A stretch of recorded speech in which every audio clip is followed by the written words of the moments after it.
Hey everyone, welcome to another Linfield Coaches CatChat. Joe Stewart here with head Linfield football coach Joseph Smith. Coach, how you doing today? Doing great, thanks. And it should be after a 2-0 start to Northwest Conference play after the big win against Lewis and Clark here in McMinnville on homecoming last weekend. Started conference play with the 72-0 win at Willamette. Just overall, what are your biggest takeaways through these first couple of NWC games? Team has looked fantastic. Thank you. I guess before we say anything, I want to just thank everybody that worked so hard on homecoming. It was a fantastic experience. I know just from obviously having so many friends that personally I played with here and so many alumni coming back. I thought the administration just did an amazing job on putting together quite a festival, if you want to call it that. But so that was great. I didn't really appreciate that probably till after the game, and got to look at it a little bit and go out and see the tailgating and so forth. That was pretty neat. So kind of made me wish I was getting to do that more than coaching. Yeah. But in any case, getting to play the games, at home is always such a big advantage for us. There's a lot to be said for that, especially non-conference traveling so far away. There's a lot of hurdles there, but.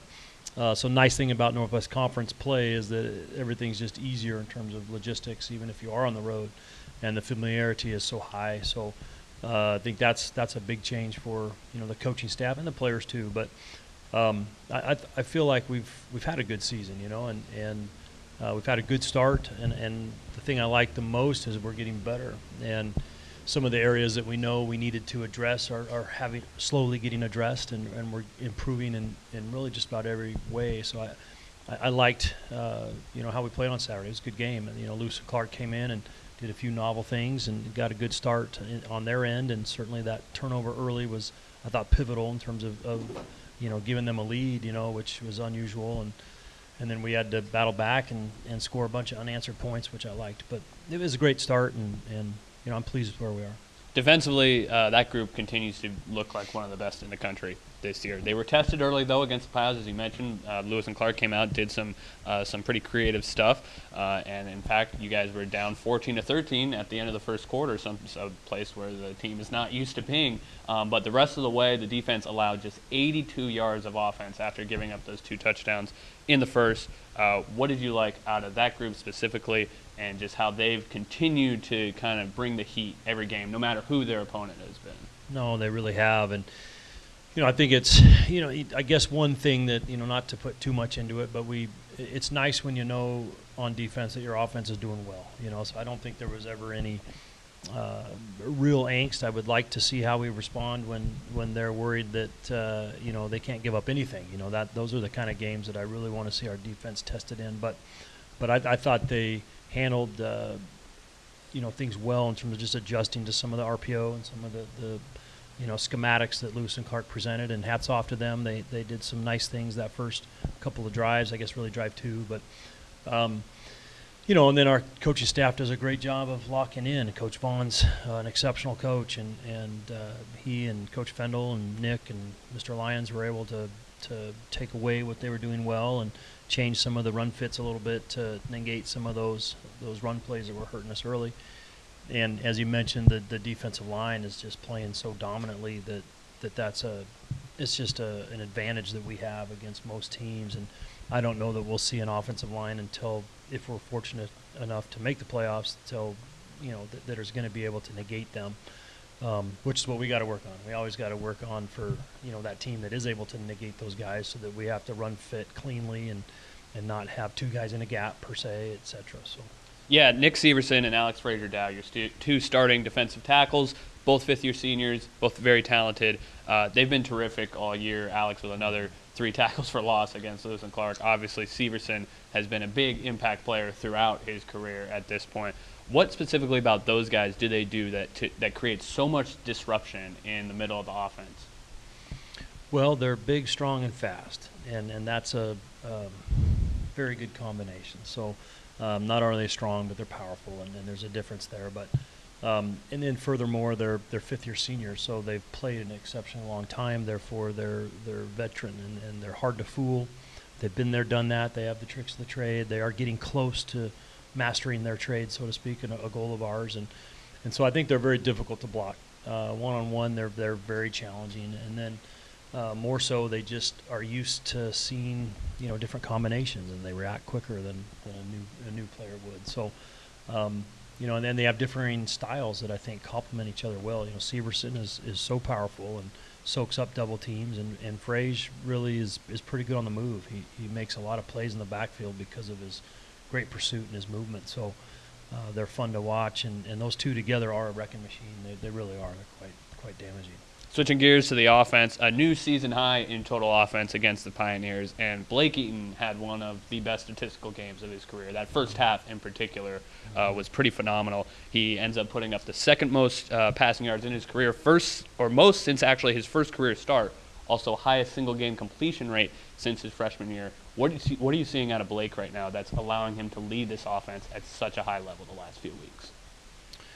Well, we had talked earlier in the year. I've seen a much more, just a much more effective Blake. In all fairness, he knows it. We know it. He's healthy. He's confident. He's just such a great leader this year. So I really have sort of expected this type of performance from him each week, as he's shown it in practice, and I think he's capable of it. I think some of the games this year where maybe we haven't seen this production has almost been on us as an offense in terms of, just play calling to what we wanted to do, to how we were going about it, maybe trying to figure out where our best assets were. But I feel like Blake's been capable of this pretty much every week.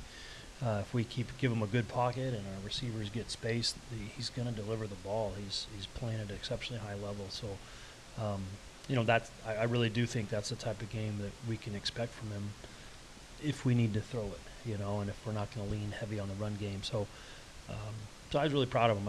It doesn't surprise me. I was expecting that, and he was in a rhythm. He was seeing everything pretty well.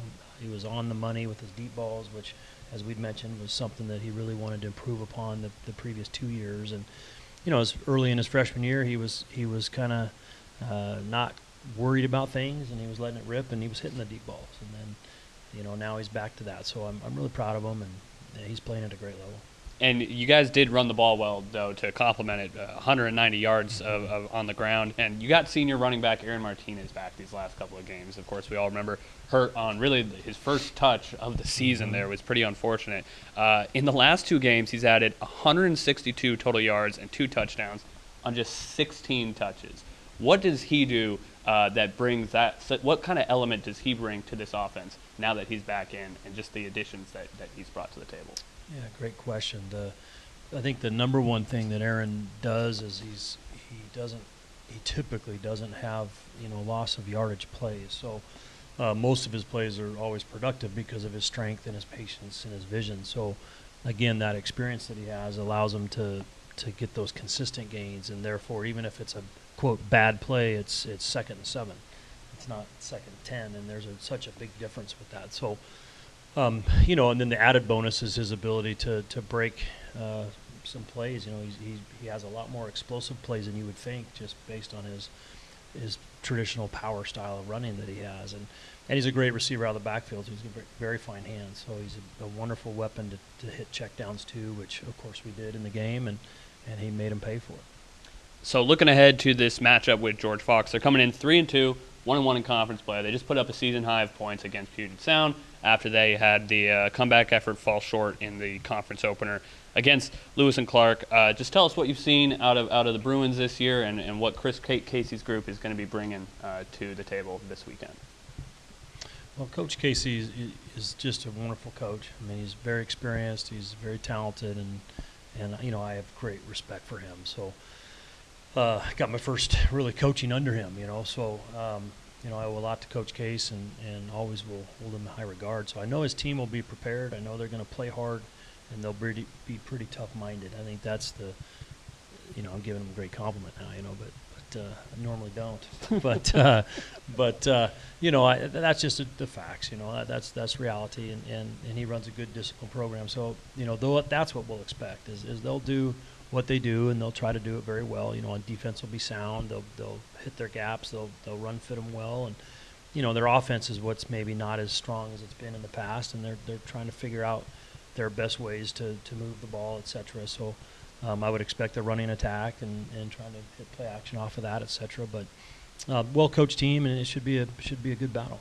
Wildcats heading up the road this Saturday to Newburgh to take on the George Fox Bruins in Stauffer Family Stadium. That'll be a 4:05 kickoff late afternoon game there in Newburgh, and should be a good battle as the Wildcats look to keep their unbeaten record in Northwest Conference play going against their cross-county rival. Coach, thanks for the time. Thank you.